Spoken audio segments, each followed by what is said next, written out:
This episode of Archispeak is supported by Infratech. Bring indoor comfort to outdoor living with Infratech comfort heaters. This episode is also supported by Enscape, empowering your design workflow by turning your BIM model into an immersive 3D experience.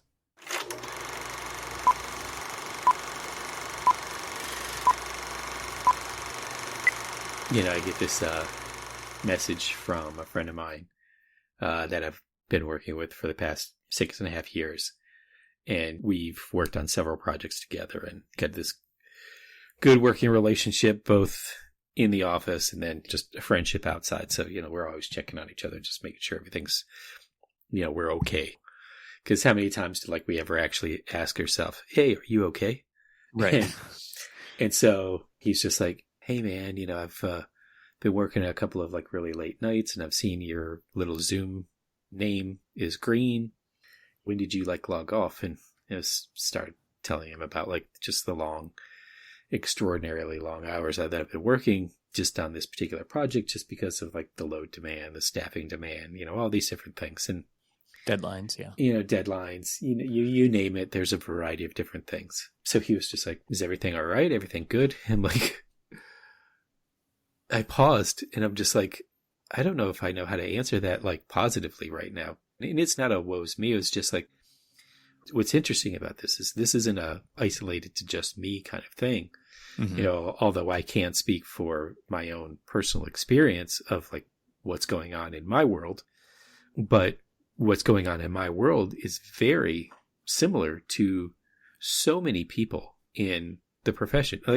Not so many people, almost all of the people in the profession. I've talked to so many people who are talking about just overload, burnout, stress, and everything else. And you had sent me this great article on Monograph, The State of Burnout in Architecture, 2021 edition. Yeah, we'll put a link in the show notes. So I've had year 2000 to 2021 editions. Right. So it's just kind of interesting. And so it's a great topic to talk about. I mean, here's a quote from that article. The question is, when am I not burnt out? Yeah. And I'll totally tell you that I'm living that right now, because you read the article itself and it's just what are the causes of the burnout and things like that. And some people are just well, it's coronavirus has contributed to, but it's not the direct cause. I would say from my own personal experience that in a way it is sort of the cause. And again, I'm going to speak for mine and not really necessarily the article per se. I'll pull up some key points here, but my experience is this. One of the things that I've was able to do pre-COVID was detach from the office. Yeah. You had a clear separation. You had that commute. Exactly. So I had my commute in, I had my commute out.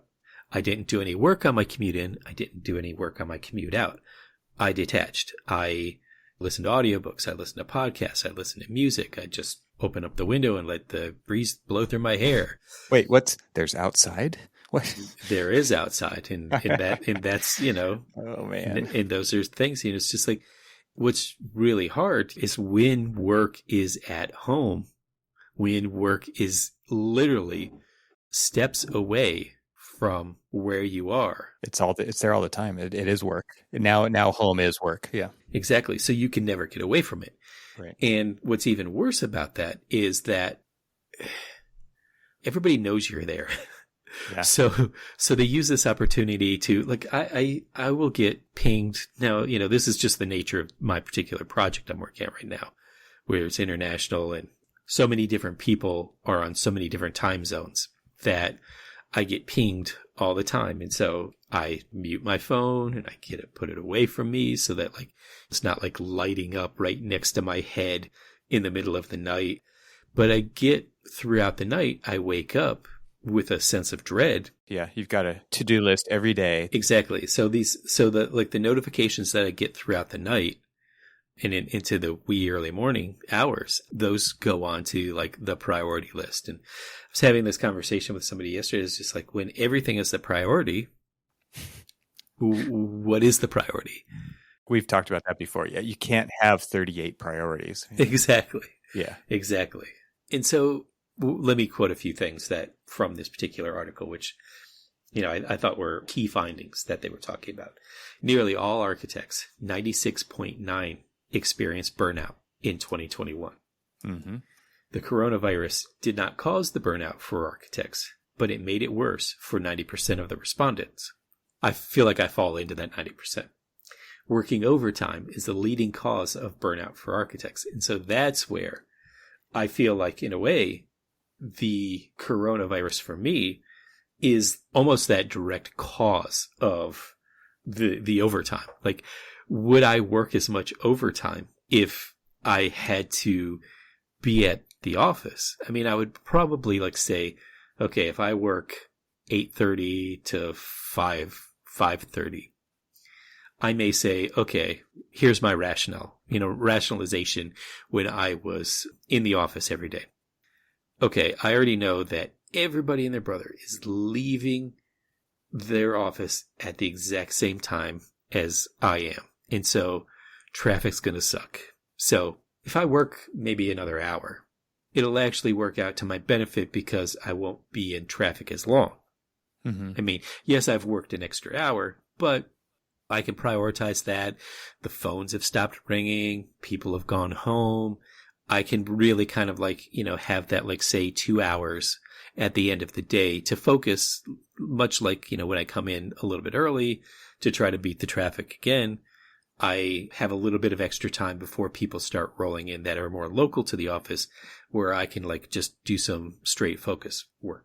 And so I have that opportunity to detach from the office. And I would literally say that when I walk out of the office, that's it. I'm done for the day. I'm not going to be working. I don't walk out of the office anymore. Yeah. So I've literally stopped knowing when the start and stop time of work really is. Yeah. I think my day is now made up more of just a series of 15-minute breaks, But the thing is the work is demanding this amount of attention on your side. It is. And that's the problem. It's not like you need the support of your family. You need the support of leadership in the office to help you determine the on-off period because it is changed now that you're on your own at home. But at the same time, it's that isn't happening from the office side because they're the ones directing you to do this project on this time frame with this amount of staff. Exactly. And I mean, that is ridiculous, right? Because what pisses me off the most about a study like this is to actually look at the factors that create these problems. And the factors that create these problems go directly against what these companies say, which is our people are the most important part of our firm. But then you see something like this, and that is total bullshit. It is completely false. People are not the highest priority. No. The profit is. Or, and you could say that a bunch of different ways. You could say, you know what, we really suffered and we have to make up for it. But what they aren't saying is, man, this next year is going to be really hard. It's really going to suck. We're going to allow you to take actual time off between this project and the next. They're not doing any of that. Right. They're just saying, nope, this is the new normal. The new normal is kill yourself for us. And that is who wants to join. I think about the young people who want to come into this. And I see it on various online forums and Facebook groups and stuff where they're complaining about the young professionals who don't know how to do this and don't know how to do that. And how come they're complaining when I tell them that they need to be doing this better or differently? Mm-hmm. And it's how are you actually going to attract the next generation of people to even come into this completely screwed up system? Yeah. Because, I mean, they say one of the findings in this article is at the very end, burnout happens to all experience levels. It's not just the young people. 96.9% of architects experienced burnout in 2021. That is not saying 96.9% of millennials. It's everybody who works in these offices. And you, I'm pointing at you, Cormac, through the screen. You are experiencing this. And there's levels above you that are experiencing this too. Yeah, yeah. And it's so crazy to me that there's no active strategic changes going to the business. It's just do what we did, but do it harder. That's the strategy. Yeah. and people are leaving in droves. And Yeah. you know as well as I do, everybody's hiring. Everybody's hiring. God, Yeah. cruise a LinkedIn feed once in a while. Exactly. Everybody's icon says I'm hiring. Everybody's tagline says we're hiring. And that's even outside of architecture who are looking for architects, right? Those are technology companies who would gladly, who work 4 days a week and work 32 hours instead of 80, right? Right. To Right. still be in the profession, but not in the projects. So it is different, but it's related.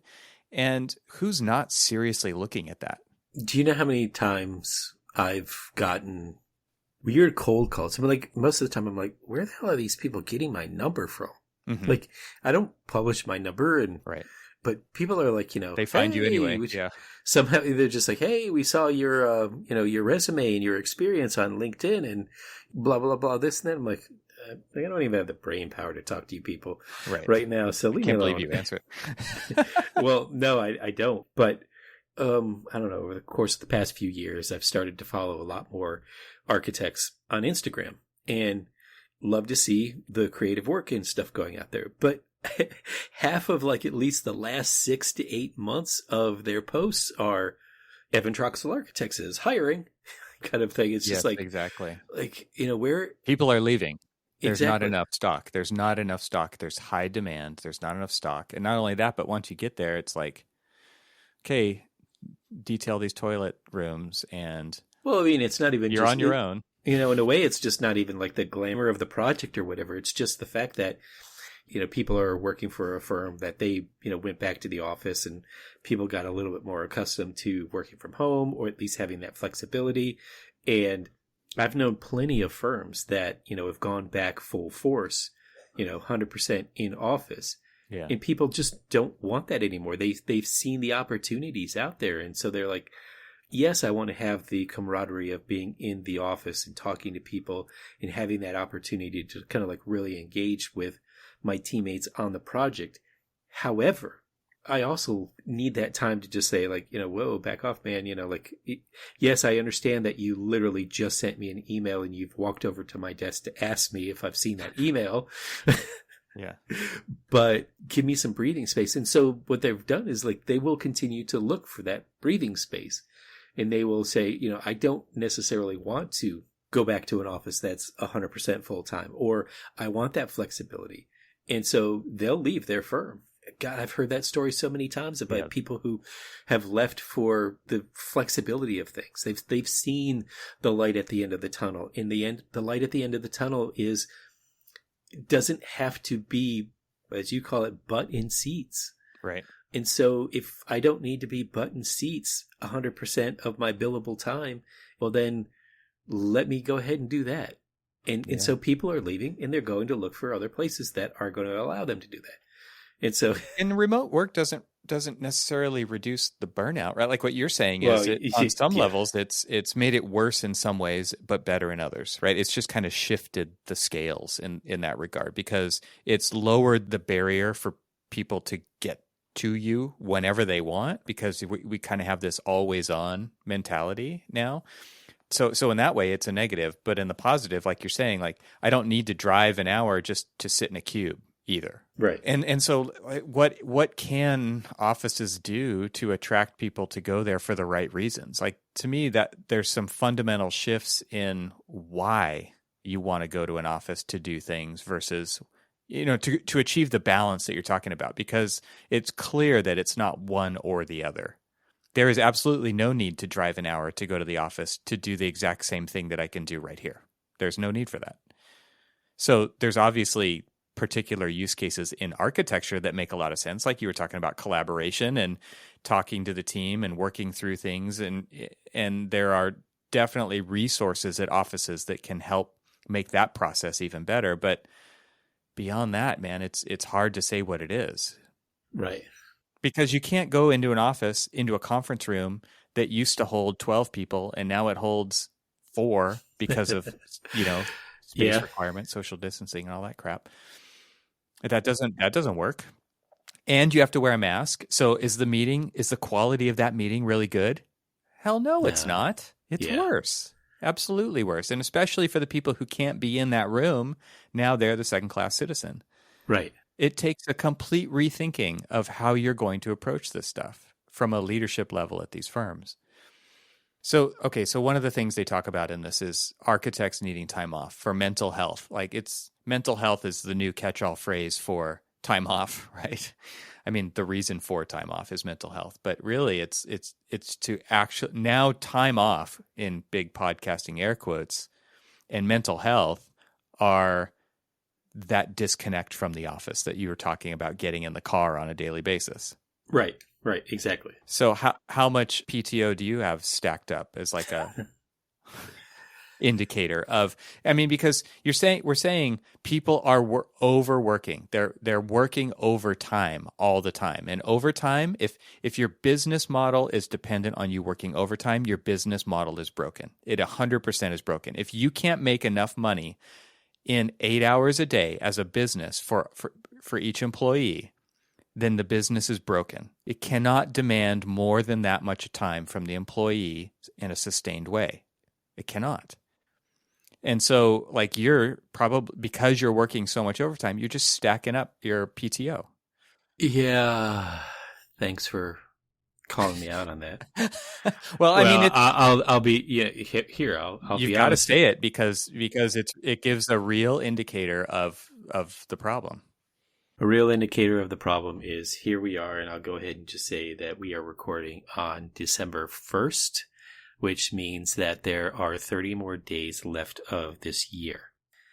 I have 187 hours of PTO remaining. So you have 4.5 plus weeks. Yeah. You can't even use it this And that's not even including the 2 holidays that we have within the month. Right. As well as my 2 floating holidays that I still haven't taken. So that's 4 free days out of that. And this is worth real money and beyond that, sanity. Right? And not only that, but your deadlines hit in such a manner that you couldn't take that off if you wanted to. Because that's what it's like to be an architect right now. There is way more work than there are people to do it. Because people who are leading these companies cannot say no. Or set appropriate timelines and staffing for projects for various reasons. Like I'm not trying to totally blame them. Like there's a lot of moving pieces here. Well, let's talk about that. I mean, and I know that we have. So I don't know if we've talked about it on the show or if we've just talked about it. And I know that even my wife just recently sent me a couple of articles about the Great Resignation. So, this is the year where people are quitting.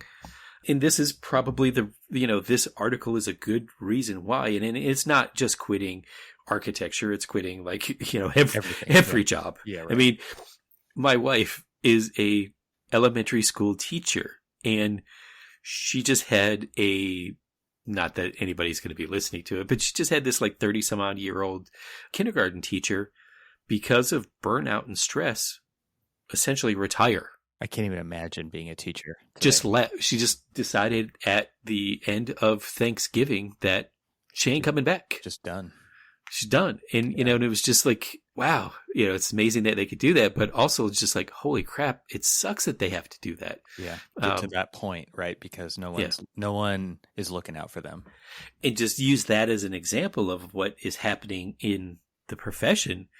I mean, we've read, on numerous occasions, and we just highlighted it with this massive crush of people asking for, hey, we're hiring. Everywhere is hiring. Mm-hmm. And even when we are in our Facebook groups that, you and I belong to, where, it's more like sole practitioners or small businesses, that even they are some way, shape, or form hiring, whether it's, hiring contract workers, hiring actual employees. I mean, people are hiring because everybody wants to do work. I mean, I think you and I talked way in the past about potential boom in businesses of like home renovations, because now everybody wants to create and you did this, create a home office and Right. home classrooms Right. and, additional like accessory dwelling units that are either going to house their business or, house family members and Right. things like that, And it's just crazily happening everywhere that people are just looking for work. And so people are working overtime, working longer hours. I know that that's the same thing. I just realized that. Yeah. Maybe I should not work so many hours, and I think you might have said like efficient, workflow and processes can alleviate burnout in architecture. Well, the problem though is that like even with the workflow, the problem is that easy it is to just kind of like get up and log on to your computer and all that other stuff. I honestly feel like workflow is suffering as well because, this, and we've talked about, well, can you overcome not having to have like in office kind of like, looking at you face to face, kind of like, there are ways of like mentoring people online. Of course. Yeah. And sure, I agree with that. But there's also just this level of like camaraderie. There's this level of communication. Like I've used the example of when I went overseas to meet with a client face to face, that I got more out of that than I had on almost all of our Zoom calls and Teams calls combined, only because the ability to read their body language. You don't see somebody cringe over like some misplaced door or a room layout that they just don't like when they're online and they don't have their camera on. Yeah. But you do when you're sitting in front of them and you have that conversation with them. And I know I'm kind of all over the board here, but I think all of this is these weird little contributors to this burnout. It's like, there's burnout of like just physically overworking. And then there's just like burnout of the process. Like I'll say that I'm getting a burnout of this process. I would really love to sit in front of someone else and just talk through all of this stuff. Like, have a conversation with them about what is going to make this building a good building instead of trying to like talk through it with them over Zoom when, oh, well, I've my dog's barking and stuff. And so I'm going to keep my, or my internet, I'm getting that internet is unstable. And so, being able to like just sit down every once in a great while. And again, it doesn't have to be every day, but sitting down every once in a great while and just having the conversation with like, hey, how's it going? Like we don't even have chats anymore with people. We just like literally we log on, get to business and then log off. Right. I mean, I don't think anybody's like I tried to ask people, hey, how was your Thanksgiving? Crickets. Crickets. And is it that they don't want to share, or is it that they like? What do you think that is? I wish I knew. Yeah, I mean, maybe it's a way of saying, that was some me time, and I'm not going to talk about it. Maybe they actually are putting a barrier there that is separating work from life. But when we were in the office, we'd chat about those things just as a way to kind of like connect with your coworkers and kind of like... Sure. Yeah, I totally get it. Yep. And it's probably just the fact that everybody's so burnt out. It's just like, dude, like we've got all these meetings. I don't really want to prolong this meeting any longer by chit-chatting about like my Thanksgiving. Yeah. I literally just want to like, let's talk about like the loading dock plan and let's just move on. Kind of thing. Yeah, it's interesting to think about how so many factors contribute to this burnout, and the repercussions of it, I think, are what are the scariest, right? Because if you just kind of wait and see what happens, you're likely going to lose people. Yeah. This takes me back to like conversations about leadership and thinking about how a lot of people kind of glorify the position of leadership, as far as like people looking at leaders, like, oh, they're in the sweet spot and they're not the ones having to work all the billable hours and they don't have to stay late and they don't have to do all this stuff. But true leadership is not just a position that you attain through seniority. There's some great books on it, on actual leadership. One of my favorite ones by Max Dupree is The Art of Leadership. But it really talks about how leadership is a burden True leadership is a burden. And the burden is on the leaders right now to solve this. And that doesn't mean they have to solve it on their own. There are definitely places, online has made this very easy for these people to get together and figure this out together beyond the borders of their own, whatever group they're in at the office, to get out of that echo chamber and go bigger and see what other people are doing and attack this from a professional level, for instance. Yeah. But it really is a burden, and the burden is on them to do it because they have accepted the role of leadership. And it's not, you cannot look to your left and your right and say, I thought you were doing that. You can't do that. Right, exactly. The buck stops there at the leadership levels. Like, they're the ones responsible to fix this problem as good as they possibly can. And does that mean that they have to be right every time? Absolutely not. But they need to iterate on this design problem for their own business and make it better. And that could be through trial and error. And the error part is learning. Yeah. It's a key, important part here. I think, thinking through, it just makes me sad to think about how many people are feeling disengaged and unsupported and burnt out. Yeah. It's really a sad state of our industry. And okay, this is 97% of architects out of 225 that were surveyed. It's not a big number, but I'm sure this is very much in line with the whole profession. It's not going to be orders of magnitude off. Yeah. Let's take a moment and talk about the sponsor of this episode. Enscape is a leading real-time rendering and virtual reality tool for the global AEC market. It plugs directly into your modeling software, giving you an integrated design and visualization process. With Enscape, you can render in real time and walk stakeholders through your rendered model with incredible ease. Your buildings can be experienced long before they are built. More than 200,000 unique monthly users from over 150 countries use Enscape to envision better designs. To learn more or to sign up for a free 14-day trial, visit enscape3d.com/Archispeak today. That's enscape3d.com/Archispeak. In the last few years, premium outdoor spaces have become a must-have architectural feature. And Infratech outdoor electric heating systems have become the brand of choice among leading architects. Infratech heaters provide energy-efficient, ambient warmth that allows homeowners to live outdoors during the cooler months. Clients love them because they can enjoy 100 more nights a year outside. Architects love them because of their unparalleled versatility, from their heater capacities and their colors to mounting options that can either seamlessly disappear or accentuate a space with beautiful decorative coverings. They are also the only comfort heating company that offers smart integration and hands-free voice-activated control.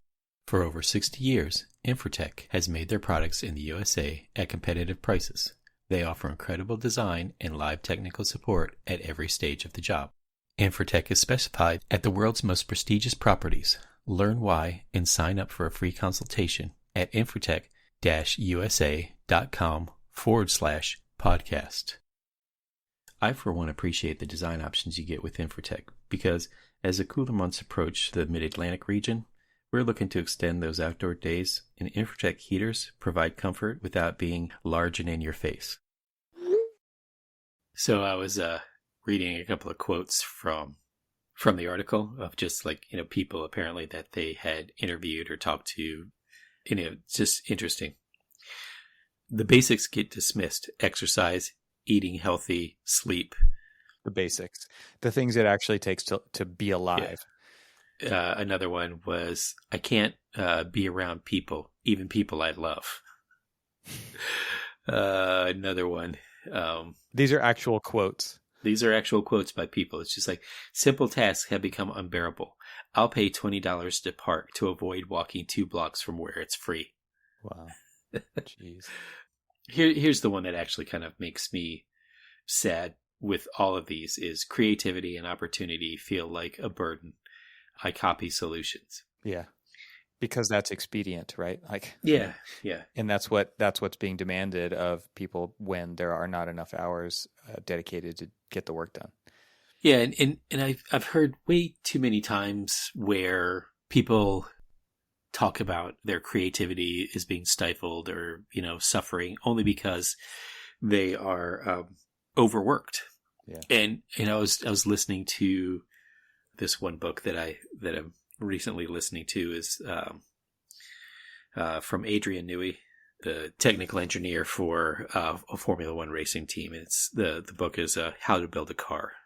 And so, me, I listen to like these weird and obscure books or read weird and obscure books that are not necessarily architecturally related, much like you, that aren't necessarily architecturally related, but have this kind of like similar kind of like approach, quality, whatever, as architecture does, where he was talking about basically doing this job and, and like the demands on the job and like overworking himself to the point where he literally lost all creativity.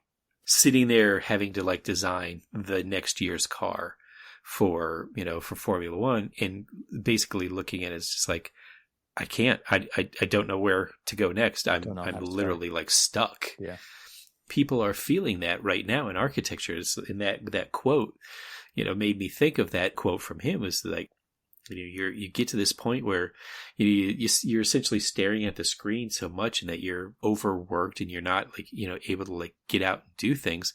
So you like literally are like frozen. You're stuck to the point where you literally just can't think of like something new. It's just like, okay, well, this works, it's just like, and so now we're getting a bunch of like architecture that, well, this works. Mm-hmm. And I know that this isn't necessarily everybody. And I know that this, that there are people who have found opportunities and ways to like power through it and really become successful, especially. And then a lot of times, a lot of like, sole practitioners are looking at like, the people who are in offices like, man, I do this every day. And so, everybody's experience is different. Everybody's experience is unique to themselves. And interestingly enough, like all of the people who like say are working like, in big, large commercial firms and stuff like that, they're now starting to experience what like sole practitioners who work out of their house do on a daily basis, which is, I have to learn how to manage my time. I have to learn how to separate that. I think right now we've been thrown from comfort of this 9 to 5 punch in, punch out kind of like time clock kind of thing, where it was managed more or less for us, not necessarily by us. Mm-hmm. And so these are just kind of like inherent practices of being in an office. Yeah, right. Whereas like sole practitioners, they're like, my inherent practice is I got to get the job done regardless of what the job is. Right. And so wear all the hats. They wear all the hats. And so they've learned how to juggle those hats. They've learned how to juggle all of these different tasks and actually be able to create kind of like a balance that's a little bit different than the balances that we're used to. And so now it's like different set of trade-offs, right? Yeah, exactly. Exactly. So, now it's just, I now just need to figure out how to balance them. Now I've been thrown into this situation. If offices are going to do this kind of like 50-50 blend, or, some are going to be like 100% go back. Some of them are going to continue to do maybe some work from home or at least work from home options. Those are the opportunities that we now have to learn how to manage. Mm-hmm. I think about this. There's one number they've gotten here. 50% believe a simple thank you from their managers can help build trust, right? And build trust is bold in bold. Yeah. Do you see that in your company, or just on a wide spectrum that is helpful and useful? I mean, I go back to that article that I saw in a forum about, somebody basically like, am I the crazy one when I ask my junior drafter to do this, that they check through all the different plans on the thing and make sure that it, it lines up everywhere, and that it, they basically follow the thread and make sure that the change here gets updated everywhere else. And because they didn't do that. And so I'm mad about it. And basically the junior drafter wrote him an email back. It was like, man, I feel degraded all the time. So there's this sentiment, and whether it's real or not, I have no idea. I mean, this is just a snapshot in time and is presented from one side. But do you have a feeling about the sentiment of this, saying thank you? Does it happen? Is it useful? Is it actually helpful in the building of relationships and how important are relationships, because it seems like that's probably one of the bigger downsides to everybody working remotely is just the relationship. Like you've talked about it, right? The lack of relationships is definitely a factor. I try. I really do try to make sure that I acknowledge and have the conversation with them. You know, at the very least of just say, look, I appreciate like all the hard work and all the, extra effort that you've been putting into it, because, otherwise we wouldn't have been able to like get this stuff done without like the extra hours that you put in. Mm-hmm. And not all the time do I do that. And I know that that's like an improvement that I need to, but it is definitely something because, like not all the time do I get the attaboy kind of like pat on the back. And I just am more stuck in this, world of like, here's the job, just do it, shut up, heads down kind of thing and do it. And it does, I totally agree with them that it does kind of weigh heavy on them, that it's just like, I would like to have at least a thanks every once in a great while kind of thing. And so it makes sense to me to have that conversation with them is like, would I have loved to have been thanked when I was a junior, like an architect in training, or what were we? We were just called interns. Would I have loved to have just had that conversation with them of just like, let's talk about everything? And I'm like, yeah, absolutely. I would love to. And, you can see that I'm kind of like, I came from a weird world that it was just like heads down, shut up, do your job, be thankful that you had a job kind of thing. But that's not really where we're at right now. And that's not even where I'm at right now. I was just like, wow, did we really treat ourselves that poorly when we were, coming up? This is another sign to me of not being able to change with the times. It doesn't matter how it used to be, I don't think. It's what's required now is what matters. Yeah. And different generations and different people are going to have different requirements. But it's important to understand that they do have different requirements, and that a leader's job is to figure out what everybody's language is that they need to thrive. And you can't treat everybody the same. And so when I see that happening, I just think like, when I was walking uphill both ways to school through the snow kind of a talk, I didn't need that. And it's like, okay, and they are not you. That to me is very important to recognize on an individual by individual basis. And it doesn't mean that you have to find so I'm kind of two minds. You do have to find that out. The job is on the leader to figure that stuff out. But if you're not the leader, you can also make it known what you need. That will make it easier for the leader to find that stuff out. There is a two-way street here for sure. It's not, the onus is not all on one party or the other. But I would also say err on the side of the positive and just do that stuff. Do it because it does make a difference. It's like you have to figure out the strategies for success. This is one of those strategies that kind of applies across the board. And if it doesn't, I mean, at least you're erring on the positive side. And you are giving the praise and the recognition for the work that's being done. And if they're not worthy of receiving that, you have to figure out how to get them to the point where they are. You hired them or just fire them. Like, you've got to figure that out. Again, the onus on that part of it is on the leader once again. Yeah. Yeah.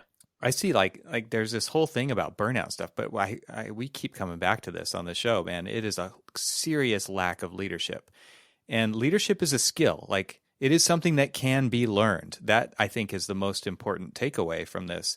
If we want our profession to be in a better place, we have to lead. We have to roll our sleeves up and figure this out.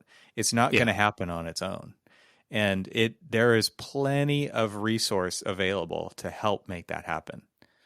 You got to just do it. Like, there's no two ways about it. You've got to figure that out. And if you think you're a good leader, I think you should ask a bunch of people around you if they think you're a good leader and get that feedback. Like, if you have cultivated relationships that are valuable, you should be able to get that feedback without fear of reciprocity, right? Like, you should be able to, hopefully, if you have real relationships, actually get genuine feedback there. And those are the best relationships to have. That's my wife and I have that relationship. And I'll say, man, I'm really feeling this. And she'll be like, well, that's because you're not good at that, right? Like, she'll be brutally honest. Yeah. But that's what is required for growth. It's a crappy article and a crappy thing, but it's real. Like, this is a thing that we have to deal with in this industry, or this industry just won't survive. And if it survives like this, it doesn't deserve to. Right. I mean, that's, to me, is the reality of it. Totally agree with you. So you have to ask, does the profession deserve to survive this? And I think, there's a lot of people who could probably balance that in, completely opposite ways. Yes or no. Like, there's a lot of people out there complaining. There's a lot of people who are really bullish on it. But this has to be like a consensus. Does it deserve to survive or not? And we have a say in that. We just have to step up to the plate and actually do it. And like we talked about on the last episode, getting our head above water and surveying the whole landscape and saying, is this what we want it to be? And are we headed in the right direction? Because I think so many times we're so heads down. We're so deadline driven. Like, this is the life of an architect, and that we rarely actually do that. And man, the constant call to action at the end of the year, where it just seems like bad news after bad news, is you said it earlier in a better way than I can, but like get your head out of your ass and do this, man. Like, there's no better time. This needs to happen yesterday. Yeah, absolutely. Thanks to Enscape for their support of this episode. Visit enscape3d.com/Archispeak today for a free 14-day trial. Thank you to Infratech Outdoor Comfort Heating for their support of this episode of Archispeak. And remember, you can visit Infratech at infratech-usa.com/podcast. To sign up for a free consultation, learn why Infratech is the choice for bringing indoor comfort to outdoor living. Thanks for listening. This show is part of the Gable Media Podcast Network. See all the shows at gablemedia.com. That's GABLMEDIA.com. You can help support what we're doing here by leaving a 5-star review on Apple Podcasts to help get the word out, and don't forget to share it with your friends. We'd love to hear from you, so leave a comment on the website at archispeakpodcast.com, where you can find our entire catalog of shows. Talk to you soon.